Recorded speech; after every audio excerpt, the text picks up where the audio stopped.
마지막으로 이제 베세다 맹인을 한번 볼까요? 22절, 베세다 이름에 사람들이 맹인 한 사람을 데리고 예수께 나와 손대시기를 구하거늘. 베세다에 오셨어요. 베세다에 왔는데 한 맹인이 예수 앞에 나와요. 한 맹인이 예수 앞에 나옵니다. 그리고 안수해 주기를 원하는 거죠. 아까도 말씀드렸지만 이 맹인이 제일 소망이 있는 맹인이에요. 앞에 있는 바리새인이나 제자들은 잘 본다고 착각하기 때문에 은혜를 못 받잖아요. 근데 이 맹인은 나는 못 봅니다. 주님 만져주세요. 이렇게 나오니까 은혜를 받는 겁니다. 자, 어떻게 이 사람을 예수님 대하십니까? 23절, 24절 보시면 좀 재밌는 장면이 나옵니다. 예수께서 맹인의 손을 붙잡으시고 마을 밖으로 데리고 나서 눈에 침을 뱉으시며 그에게 안수하시고 무엇이 보이느냐 물으시니. 자, 침을 어디다 뱉어서 어디다 바르세요? 눈에 바르세요. 얼마 전에 우리가 살펴본 에바다에서는 침을 뱉어 어디다 바르셨죠? 혀에 바르셨잖아요. 환부에다가 침을 바르시는 거예요. 여기 눈에다 바르십니다. 그리고 이제 무엇이 보이냐 했더니 24절 보세요. 쳐다보며 이르되, 쳐다보는 게 아나블레포예요. 헬라어로 아나블레포, 쳐다보며 이르되 사람들이 보이나이다. 나무 같은 것이 걸어가는 것을 보나이다. 이렇게 말해요. 보이긴 보이는데 완전히 보이진 않아요. 사람들이 다니는데 나무가 다니는 것처럼 희미하게 보이는 겁니다. 자, 그 다음 말씀 보십시오. 25절, 완전한 치유가 일어나지 않으니까 이에 그 눈에 다시 안수하심에 두 번째 손을 대십니다. 완전한 치유를 위해서 두 번째 손을 대십니다.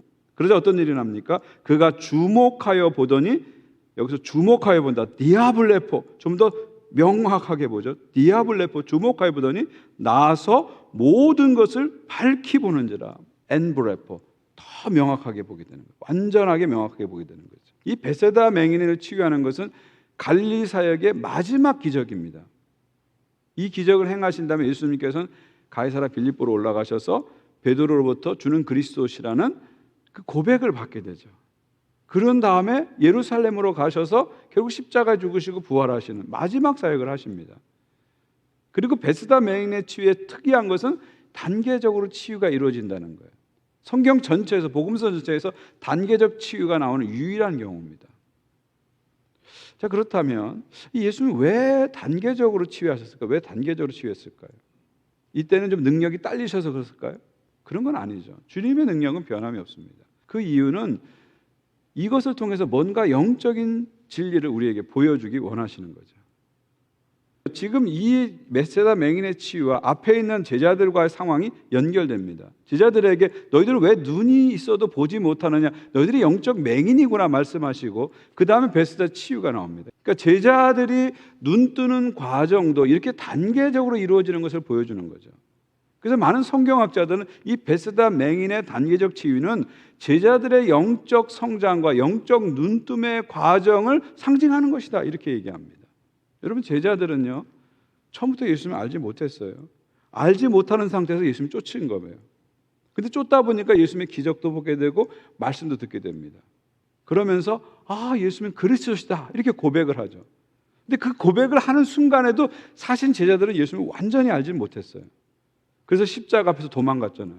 부활한 다음에도 고향으로 도망갔잖아요. 그럼 이들이 언제 예수님을 예수님으로 정확히 알게 됩니까? 성령 받은 다음에. 성령이 임하시자 주님을 제대로 보게 되고 주님의 나라를 제대로 보게 되는 것입니다. 이게 무슨 얘기예요? 영적으로 눈 뜨는 것이 그냥 한 방에 되지 않는다는 거예요. 단계적으로 점진적으로 된다, 그것을 보여주는 겁니다. 제자들처럼 우리도 마찬가지로 많은 시간이 필요하고 많은 인내가 필요하고 과정이 필요합니다. 좀 신기하게도 인간은요, 나쁜 일은 한 방에 배워요. 근데 좋은 일은 시간이 많이 걸려야 겨우 배워요. 나쁜 것을 안 가르쳐도 다 알아요. 근데 좋은 일은요, 가르쳐도 또 까먹고 또 까먹어요. 이게 인간의 죄된 속성입니다. 그러니까 한 사람이 영적으로 눈이 뜨고 영적으로 성장하는 과정이 얼마나 많은 시간과 인내가 필요하다, 그런 얘기죠. 특별히 영적인 성장 과정을 보면은요, 이 오늘 24절, 25절에 동사를 보면 이게 명확히 좀 보여줍니다. 아나블레포, 디아블레포, 엠브레포로 되어 있어요. 처음에 한 번 안수할 때 예수님을 그냥 쳐다봐요. 아나블레포. 이 아나라는 건 위란 뜻입니다. 위를 한번 쳐다보는 거예요.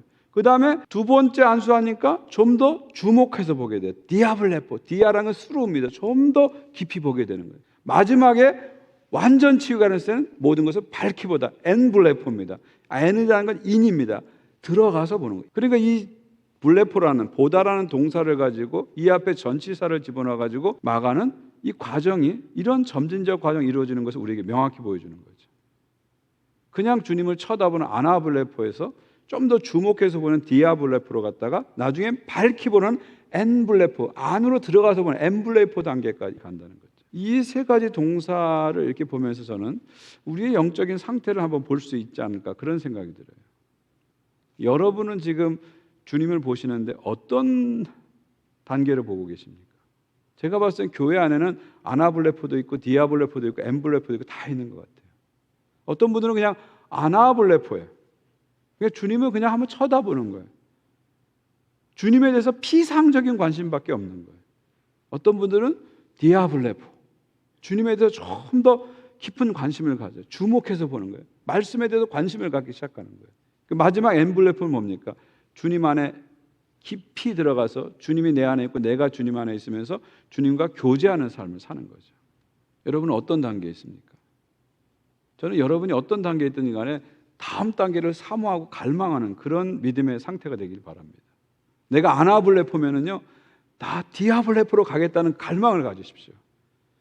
여러분이 디아블레포에 있다면은 거기에 멈추지 마시고 엔블레포로 가셔야 돼요. 여러분 제자가 되려면 주님과 교제를 하셔야 됩니다. 주님과 사귐이 없으면 주님의 제자가 될 수 없죠. 주님과 깊이 사귀셔야 돼요. 엔블레포 단계로 나가셔야 됩니다. 저는 우리들이 그 다음 단계를 계속 사모하면서 갈망하면서 나갈 수 있기를 바랍니다. 그럼 어떻게 우리가 눈을 뜰 수 있을까요? 주님이 만져주셔야 영적 눈이 띄어집니다. 주님이 만져주기 위해서 우리에게 필요한 건 뭡니까? 갈망이 필요한 거예요. 주님, 제 눈이 어둡습니다.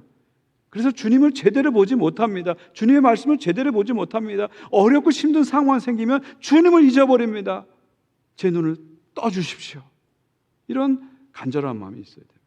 그럴 때 주님께서 베스다 맹인을 만지시고 고치신 것처럼 우리를 고치시고 만지십니다. 점진적으로 단계적으로 조금씩 영적 눈을 뜨게 하셔서 주님과 깊은 교제를 가지게 하시죠. 저는 그런 은혜가 우리 모두에게 있기를 바랍니다. 성령이 다 여러분에게 충만히 임하셔서 영적인 개안의 그런 경험, 영적인 눈뜸의 경험이 있기를 바랍니다. 그래서 주님을 더 잘 보기를 바랍니다. 우리 가운데 이미 임한 주님 나라를 더 잘 보길 원합니다. 한 주간 사시면서 주님 보게 해주세요. 보게 해주세요. 영적으로 보게 해주세요.